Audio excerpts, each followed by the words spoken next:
The desert doesn't give up its secrets easily. Even a dead man can hide. Amongst the bone-dry, wind-blown sands of Utah's Moab Desert, where ancient canyon crevices devour its dead and leaves no trace, cops have for years searched in vain for cop shooter Lance Leroy Ariano. He had been wounded in a shootout with Hero Park Ranger Brody Young, then disappeared into the wind. That is, until this 23-year-old intrepid Eagle Scout, along with his younger brother, cracked the case wide open. They did what an army of cops couldn't do. The crazed gunman shot Ranger Brody Young 9 times and left the father of 3 to die on a lonely hiking trail. I yelled out, "You got me," and I turn away, and as I turn over this shoulder, I see him advancing on me. Boom, boom, boom, boom, boom, boom, boom, boom. You can say the Moab Desert is one of the most inhospitable places on Earth. It stands above the Colorado River with a majestic sweep of no man's land. It can make a hiker's head spin, and it's the last place you'd expect a modern-day shootout. I've got my overheads going, I've got a flashlight in my hand. Ranger Brody took our investigator Billy Jensen back to the scene of the crime. A fateful November evening when, on routine patrol, he drove up to a sleeping man who had been illegally camping out in his car.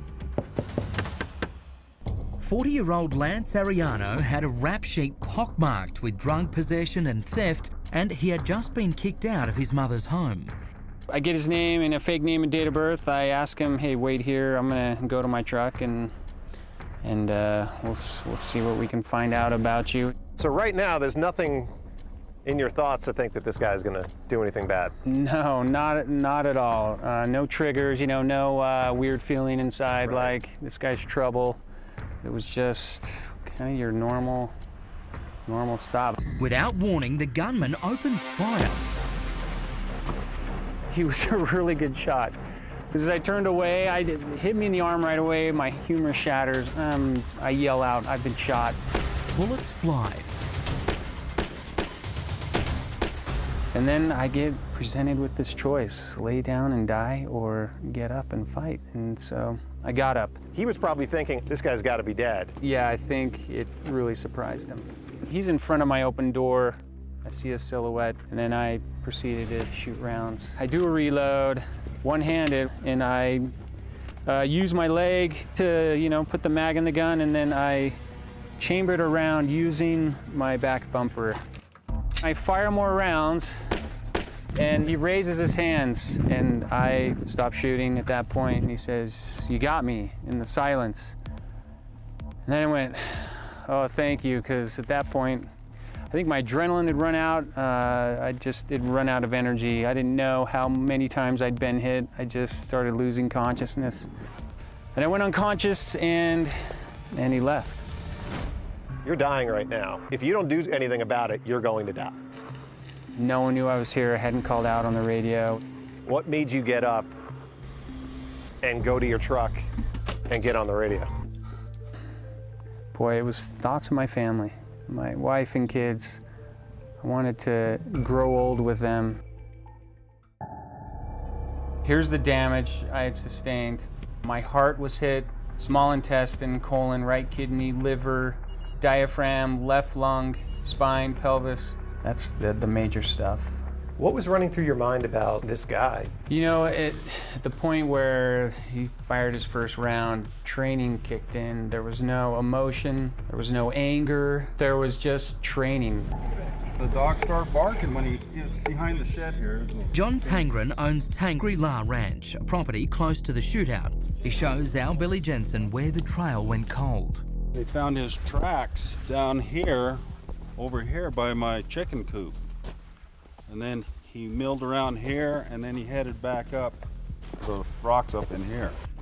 Up there? Well, you might as well count the stars in the Milky Way. There's literally thousands of caves and chasms he could have used as a hideaway.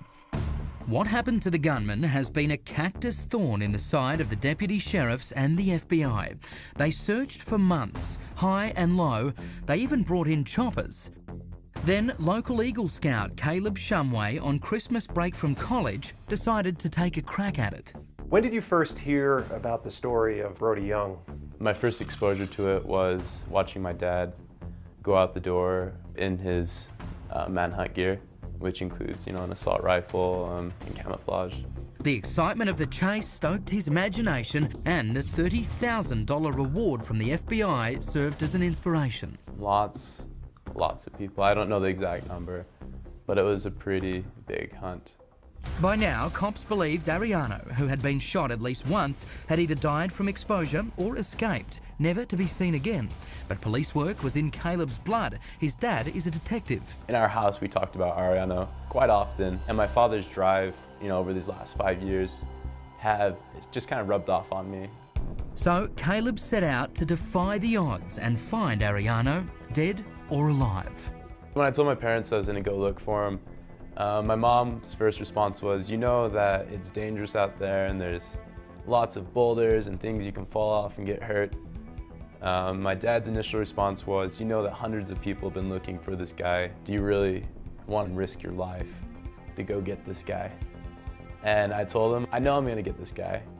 I'm going to go find him because this is where I grew up. This is my place. And if he's out there and anyone's going to find him, it's going to be me. Caleb's parents told him it was too risky to go it alone, so he grabbed his little brother, Jarom.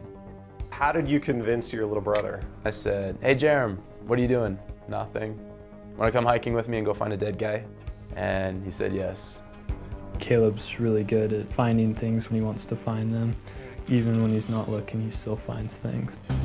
The Eagle Scout knew that to find where Ariano was hiding, he first had to get into his head. Walking through his thought process was really helpful, and I had to ask myself, what would a 6'1", 165-pound man fit into versus my weight? And I'm a little bit heavier than he is. Could someone smaller than me fit in that? Which helped a whole bunch with eliminating caves, because there were ones that's just way too small. Also, with his survival background, I was able to look at stuff and go, what would I find useful in this cave, in this situation? On the first day, the brothers turn up nothing. But on day 2, less than 48 hours after they set out to find a veritable needle in a haystack, Caleb's scouting skills kick in. He steps off the grid, aims his compass in a new direction, and searches where no one had gone before. And then, out of the corner of my eye, I saw a bright yellow something at that moment. Lance Leroy Ariano shot Park Ranger Brody Young 9 times, left him for dead, and disappeared into the shadows of the rocky red hills in Moab, Utah. Everyone was on their game that night because I shouldn't have lived. The savage gunfight launched a massive manhunt. Cops, even the FBI, scoured the caves and crevices for miles around. Frustration is all they found. Did you think he was dead in the canyon somewhere? It was a little unnerving a little bit that he's still out there, that he could hurt someone else. Then 23-year-old Eagle Scout Caleb Shumway and his teenaged brother Jarom set out to find the gunman, dead or alive. I said, I know I'm going to get this guy. Caleb knew this rugged backcountry better than anyone. He started where Ariano's car was last spotted 10 miles away from the shooting, but it was like looking for a grain of sand on the beach.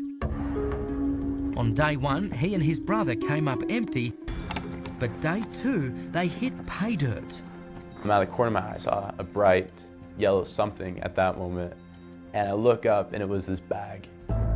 Could it be? In less than 48 hours, this Eagle Scout and his teenaged brother had cracked a case that baffled authorities, unearthing the first clue in 5 years. I grabbed the bag and pulled on it, and it was awesome because it ripped open, and there was a pistol, and there was a gun magazine full of bullets. We had to be so sure that it was Ariano. We were so pumped. It was so much adrenaline. It was really exciting. His heart racing and his legs trembling, Caleb climbs up to a small vertical cave. As we looked in, there was a bone, and then I began to realize what I was looking at, that it was a human bone. Caleb frantically clicks pictures on his cell phone. And I just get all jittery and just, Jeremy, we need to go. He saw my demeanor change from just kind of casually taking pictures to really excited, and it hit him to what we had actually found. Those pictures are worth 1,000 clues. Caleb shows his photos to his dad, who calls deputies out on Christmas Eve. That was enough for us to, on Christmas Eve, go out there to this remote location and start searching. Everyone was so excited. We were solving this cold case. But suddenly, exhilaration turns to trepidation. Where is the rest of Ariano's body? We hadn't discovered the actual full skeleton yet. It's Christmas Eve and we have these sheriff deputies out from their families and it's cold.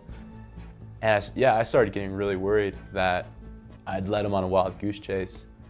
Caleb asks cops if he could have a try. He jumps back into the cave, he looks around with his headlamp and crawls to a very narrow opening leading to another cave. Caleb slithers in and the mystery is finally over. So I start yelling from down in the hole, I found ribs. We got a rib cage. There's a belt. There's hiking boots. I was 100% sure at that moment that I'd found the remains of Ariano. I became really excited because I hadn't let everyone down. I climb out of the cave and I stand there and I say, we got our guy. We found him. But there was still work to do. Getting to the cave is no easy task. Our investigator, Billy Jensen, made the climb, and once he got to the narrow opening, he could tell getting the remains out would not be easy. In fact, sheriff's deputies couldn't fit, so they asked Caleb to climb back in with a body bag and pull the body parts out. So that's where he was. Can you imagine how desperate you are? Having shot a cop, you go to a place that small. That's your final resting place. I was holding onto the skull. I popped up the head and the neck came up with the skull, and it was a really weird moment. For Hero Park Ranger Brodie Young, the excruciating nightmare had ended. Where were you when you got a call that they might have found him? I was at home, it was Christmas Eve. My supervisor comes over and he just says, we found him. And then we just embraced and cried. It was such good news. Hey, Caleb. Good. How are you? I'm good. How's school? Good. Jerem, hey. Crime Watch Daily brought Ranger Brodie and the Hero brothers together. Happy to get this reward. Yeah, definitely. Me too. You guys deserve it. And Ranger Brodie believes that the Ariano family deserves closure too, even though no one will ever know what made Lance Ariano start shooting that night. We've forgiven him, my family's forgiven him, because so much more good has come of it. But it comes down to it, he made a choice. He wanted me to die. I didn't want to die.